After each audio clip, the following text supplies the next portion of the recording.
Assalamualaikum warahmatullahi wabarakatuh. Pada kesempatan ini saya akan membahas tryout ke-9 kompetensi pedagogik.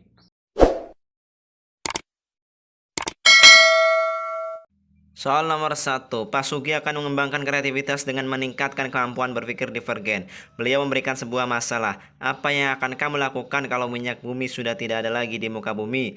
Peserta didik diminta menuliskan beberapa alternatif jawaban. Yang harus menjadi fokus perhatian Pak Sugi adalah titik-titik. Pilihan A banyaknya alternatif jawaban, pilihan B banyaknya jawaban tepat, pilihan C siapa peserta didik yang menjawab, pilihan D banyaknya jawaban berkualitas, dan pilihan E jawaban ilmiah dari peserta didik tertentu. Orang-orang dengan tipe berpikir divergen mampu menghasilkan atau memproduksi ide-ide baru dan kerap dikaitkan dengan kreativitas. Jadi jawaban yang paling tepat adalah yang A, banyaknya alternatif jawaban.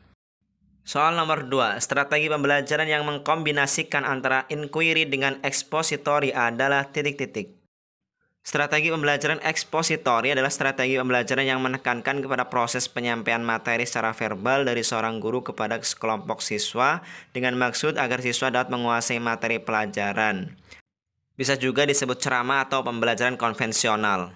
Sedangkan pembelajaran inquiry merupakan kegiatan pembelajaran yang melibatkan secara maksimal seluruh kemampuan siswa untuk mencari dan menyelidiki sesuatu secara sistematis, kritis, dan logis, serta analitis.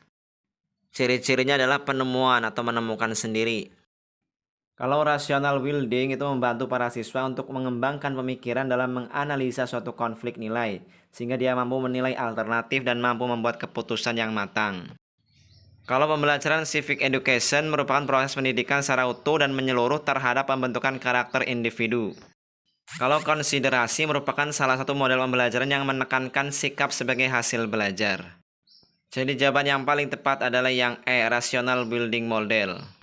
Soal nomor 3, contoh penerapan teori behavioristik yang dapat dilakukan oleh guru dalam praktek pembelajaran adalah titik-titik. Pilihan A membimbing peserta didik dalam memperoleh pengetahuan baru. Pilihan B memahami tahap perkembangan peserta didik dan menggunakan metode pembelajaran sesuai dengan tahap tersebut. Pilihan C memberikan penjelasan tentang pengetahuan baru dengan berbagai metode dan strategi belajar. Pilihan D memberikan stimulus kepada peserta didik. Pilihan E memberikan kegiatan yang merangsang keingintahuan peserta didik. Teori behavioristik itu hubungannya dengan stimulus dan respon.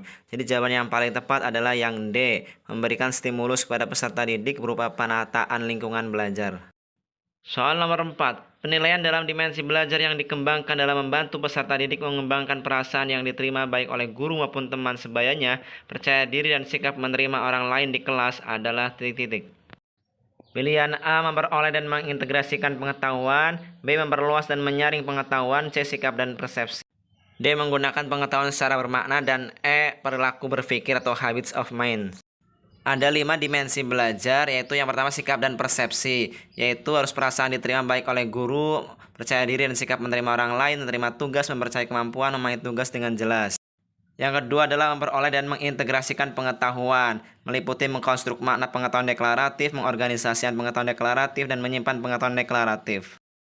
Yang ketiga adalah memperluas dan menyaring pengetahuan, yaitu membantu peserta didik mengembangkan proses penalaran seperti membandingkan, mengklasifikasikan, mengabstraksikan, penalaran induktif dan deduktif, dan seterusnya. Yang keempat adalah menggunakan pengetahuan secara bermakna, membantu peserta didik mengembangkan proses penalaran kompleks yang meliputi pembuat keputusan, memecahkan masalah, invention, penemuan eksperimental, dan seterusnya. Yang kelima adalah habits of mind atau perilaku berpikir, mendorong dimensi perilaku berpikir seperti berpikir kritis, melihat keakuratan, kejelasan, dan terbuka. Jadi jawaban yang tepat adalah yang C, sikap dan persepsi. Soal nomor 5, pada KD menganalisis hubungan antar sudut sebagai akibat dari dua garis sejajar yang dipotong oleh garis transversal. Materi dan tingkat kognitif pada kompetensi dasar tersebut adalah titik-titik. Pilihan A hubungan antar sudut dengan tingkat kognitif C4, B hubungan antar sudut dengan tingkat kognitif C3, C hubungan dua garis sejajar dengan tingkat kognitif C3, D sudut-sudut dua garis sejajar dengan tingkat kognitif C4, dan E hubungan dua garis sejajar dengan tingkat kognitif C4. KKO-nya adalah menganalisis, berarti masuk ke C4.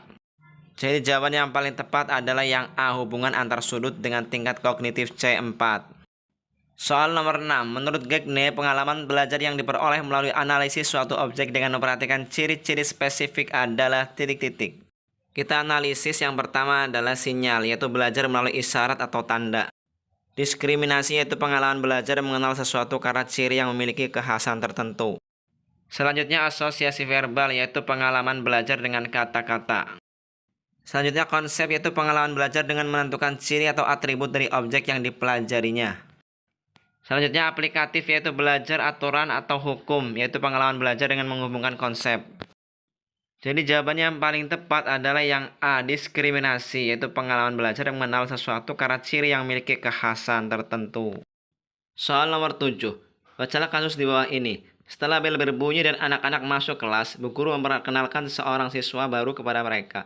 Anak-anak saling berbisik karena melihat temannya sangat berbeda secara fisik dengan mereka, yaitu kulit hitam, rambut keriting, dan ia berasal dari suku yang berbeda. Pernyataan yang dapat menciptakan kondisi yang kondusif dan harmonis dalam kelas adalah: A. Memberikan kesempatan kepada siswa untuk berkenalan secara langsung. B. Menanamkan kepada siswa rasa cinta tanah air. C. Mengenalkan dengan jelas dan rinci identitas siswa. D. Memberikan contoh dan pemahaman kepada siswa tentang keberagaman bangsa Indonesia. E. Memberikan penjelasan kepada siswa pentingnya berteman. Jawaban yang tepat adalah yang D. Memberi contoh dan pemahaman kepada siswa tentang keberagaman bangsa Indonesia melalui mata pelajaran PPKN. Soal nomor 8. Menurut Brunner, apabila seseorang memahami objek-objek atau dunianya melalui gambar dan visualisasi verbal, dengan kata lain peserta didik belajar melalui bentuk perumpamaan atau perbandingan. Hal ini merupakan tahapan dari titik-titik. Kalau tahap enaktif yaitu belajar langsung dari memanipulasi benda nyata. Kalau tahap ikonik itu sudah mampu memanipulasi dengan menggunakan gambar dari suatu objek. Kalau simbolik sudah menggunakan lambang-lambang matematika atau lambang abstrak lainnya. Pada soal, peserta didik sudah belajar melalui bentuk perumpamaan. Nah, itu merupakan gambaran dari objek. Jadi jawaban yang tepat adalah yang ikonik. Soal nomor 9. Sari mengamati bahwa air di lingkungan tempat tinggalnya keruh dan berbau. Ia menduga air tersebut telah tercemar sehingga tidak layak dikonsumsi. Untuk menguatkan dugaan tersebut, sebaiknya yang harus dilakukan Sari adalah titik-titik. Pilihan A menyusun kerangka teori, B mengolah data, C merumuskan masalah, D melakukan eksperimen, dan E merumuskan hipotesis. Jawaban yang tepat adalah yang D, melakukan eksperimen. Soal nomor 10. Untuk membantu peserta didik mencapai target pembelajaran, pada umumnya guru mengajarkan materi pembelajaran dari yang sederhana ke materi yang kompleks, memberikan soal dari yang mudah ke yang soal yang sulit. Hal itu antara lain merupakan implikasi pendidikan dari prinsip atau hukum perkembangan yang titik-titik. Pilihan A dapat dipercepat melalui proses belajar, B dilaksanakan sesuai dengan sarana belajar, C berlangsung secara bertahap, D berawal pada diferensial dan berakhir pada integrasi, dan E berlangsung sesuai dengan iramanya. Hukum perkembangan. Proses perkembangan itu berlangsung secara bertahap, progresif, sistematik, berkesinambungan. Implikasinya, program kurikulum pembelajaran disusun secara bertahap dan berjenjang. Yang pertama dari yang sederhana menuju kompleks, dari mudah menuju sukar, dan sistem belajar dan mengajar diorganisasikan agar terlaksananya prinsip master learning atau belajar dengan tuntas.